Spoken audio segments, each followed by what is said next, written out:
Halo Denias, ini sebenarnya tutorial saya bikin khusus buat koi karena saya juga ragu ini software yang saya bikin ini mau saya bagi ke tidak. Masalahnya saya ini ada ribut dengan pedagang-pedagang di sana. Jadi saya tahan dulu software ini, cuman kalau untuk koi tong bagi saja buat kita belajar edukasi.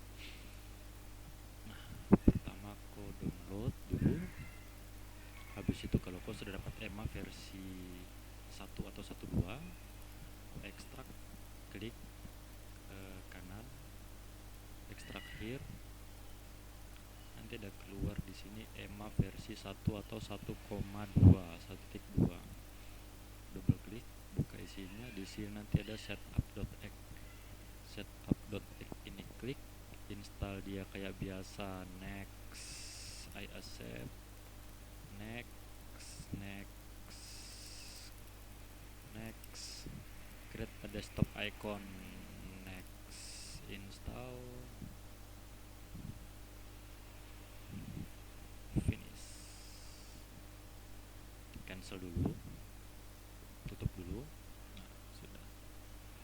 Sebelum ini satu dulu ya, sebelum kau pakai software ini itu sebenarnya kau ganti regional dulu. Kalau misalnya kau pakai Windows 7, cara gantinya itu klik start, terus ada control panel, klik, terus di sini ada clock language and region, klik. Nah, di sini ada region and language, klik. Nah, di sini ada format, kau pilih Indonesia. Sebenarnya gak ada pengaruh, tetapi nanti pengaruhnya ke titik koma. Oke, habis itu reset komputer. Nah, sekarang dipakai solar calculator. Tutup, tutup, close. Oke, klik solar calculator. Ini oke aja. Nanti dia keluar seperti ini. Ini ada dua pilihan, DC dengan AC. DC ini misalnya aku pakai solar cell itu tapi dia punya lampu penerangan itu 12 volt atau 24 volt, bukan 220 volt. Tetapi kalau AC ini misalnya aku pakai untuk TV, radio, lampu yang 220.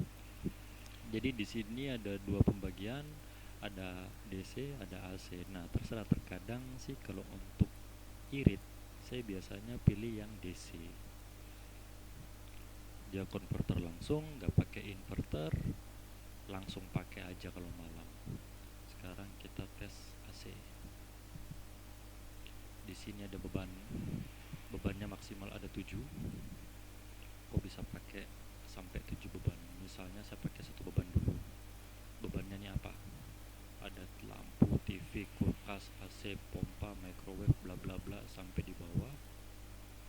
Audio, mesin cuci, pemanas air dan lain-lain. Contoh pakai lampu, kita pakai lampu Philips itu 24 watt. Lampu Philips itu ada 3 unit. Kau mau pakai faktor daya bisa, mau tidak pakai faktor daya juga bisa. Kalau misalnya kau mau pakai faktor daya, mending kau ngobrol dengan kau punya teman kalau ada yang orang teknik satu. Nah, itu nanti dia jelaskan kau faktor daya itu apa. Misalnya nggak mau pakai, nggak masalah, bisa. Operasional 3 lampu ini, lampu 24, tapi dia 3 unit ini itu dia menyala selama berapa jam. Misalnya 6 jam. Klik. Oke, terus hitung.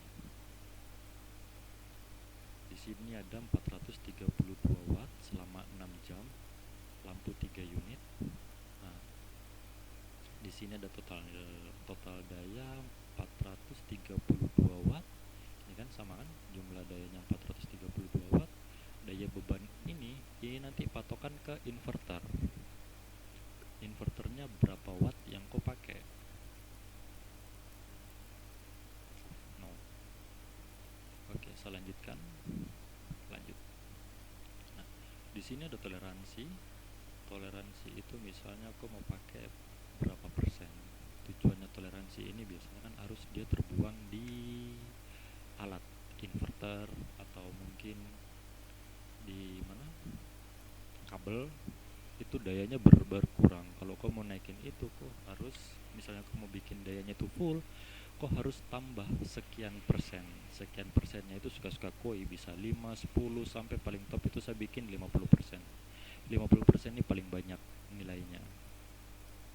Sekarang saya tes 10% aja, hitung.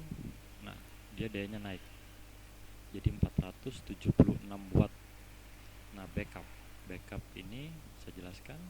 Misalnya di daerah pegunungan itu kan curah hujan tinggi, jadi dalam satu hari penyinaran itu dia mampu backup berapa hari.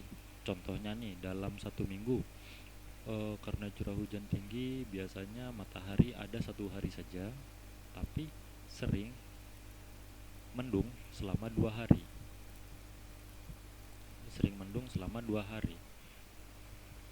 Sabar, cabutin dulu. Dia sering mendung selama 2 hari. Nah, terus solusinya gimana? Kalau kau mau, di sini ada backup. Kalau mau dipakai backup penyinaran satu hari ini, dia bisa backup sampai 8 hari atau 2 hari. Minimalnya 2 hari, maksimalnya 8 hari. Jadi satu kali penyinaran itu dia mampu bertahan selama berapa hari. Nah, ini suka-suka kue juga isinya. Misalnya nggak ada backup, nggak masalah. Jadi kalau misalnya hari ini panas, besok hujan, ya berarti selama hujan tuh kok nggak bisa kasih hidup itu perangkat, karena kok nggak ada backup. Tapi kalau misalnya kok ada backup 2 hari, misalnya sekarang panas, besok hujan, besok itu perangkatmu masih bisa menyala, kau punya lampu masih bisa menyala, kau punya peralatan lain masih bisa menyala. Oke. Nah, sekarang coba kita hitung. 1428 ini daya yang kau perlukan. Nah, sekarang kita masukin inverter. Daya inverter ini patokanmu daya awal, terus dia harus lebih besar dari daya awal ini. Inverter ini harus lebih besar daripada daya awal. Jadi misalnya kau punya daya awalnya 432, kau punya inverter jangan di bawah 432, tetapi 500 atau 600 atau 700. Nah, kita coba aja kasih di sini 500 watt. Efisiensi inverter. Efisiensi inverter ini enggak semua inverter itu, misalnya dia kasih 500 watt, itu 100% keluarnya itu 500 watt. Biasanya itu ada efisiensi di inverter itu sendiri. Misalnya 500 watt efisiensinya 95%. Jadi kok kaliin 500 watt 90%-nya itu berapa? Saya juga sudah sertakan hitungannya. Misalnya yang paling baik sih biasanya 95%. DC inputnya itu kok mau ini solar cell itu dia ngecas ke aki itu berapa ampere? Bisa 12 volt, bisa 24 volt, bisa 48 volt. Contohnya kalau biasanya inverter 500 watt ini 12 atau 24 volt.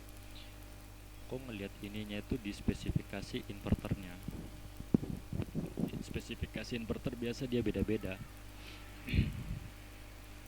Kita coba 12 volt kapasitas baterai. Nah, ini aku mau pakai aki berapa ampere? Ada 30, 50, 100 sampai maksimal ini ada 900 ampere. Tapi kayaknya nggak mungkin aku pakai 900 ampere. Buat apa? Kebanyakan pakai aja yang 100 ampere. Tipe baterai bebas.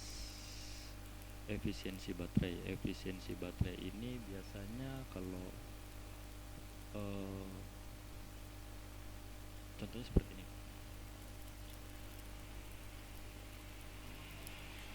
Daya baterai itu dihitung dari DC input dikali ampere kapasitas baterai.